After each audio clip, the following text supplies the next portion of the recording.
నంద్యాల జిల్లా దోర్నిపాడు మండలం అర్జునాపురం గ్రామంలో 2 రోజుల క్రితం ఒక మహిళపై జరిగిన ఘటనతో టీడీపీకి సంబంధం లేదని ఆళ్లగడ్డ ఎమ్మెల్యే భూమా అఖిలప్రియ తెలిపారు.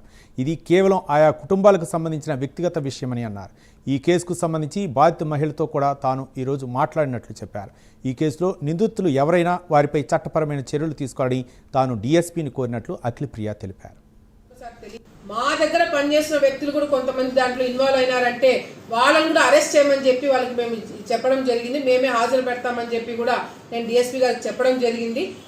ఆల్రెడీ 4 అరెస్ట్ చేశారు. ఇంకా 2-3 బయట ఉన్నారు. వాళ్ళని కూడా ఈరోజు సాయంత్రం కల్లా రిమాండ్కి పంపిస్తామని చెప్పి కూడా నేను డిఎస్పీ గారితో మాట్లాడి క్లియర్ చేయడం జరిగిందని చెప్పి మరొకసారి తెలియజేసుకుంటూ, మీరు ఏదైనా ఇంకా సాక్షి అంటే దాన్ని పక్కన పెట్టండి. వాళ్ళు ఇంకా మమ్మల్ని, ఎందుకంటే మొన్న సంవత్సరంలో చంద్రబాబు నాయుడు గారు, లోకేష్ అన్న గారు, పవన్ కళ్యాణ్, తర్వాత మా పేరు. సో మాకు ఇవ్వాల్సిన మర్యాద సాక్షి ఎట్లాగో ఇస్తుంది, పర్వాలేదు. డౌట్ ఉందో, అవును మా దగ్గర పనిచేసిన వాళ్ళు 2 వ్యక్తులు వెళ్ళడం జరిగింది, మాకు తెలియకుండా వాళ్ళు కూడా వేరే విధంగా చెప్పితే తీసుకెళ్లారని చెప్పి మాకు చెప్పడం జరిగింది. అయినా కూడా తప్పే, వాళ్ళని కూడా మేము రిమాండ్కి పంపించమని చెప్పి కూడా డిఎస్పీ గారికి చెప్పామని చెప్పి కూడా నా సందర్భంగా మీకు క్లారిటీ ఇవ్వడం జరుగుతుంది.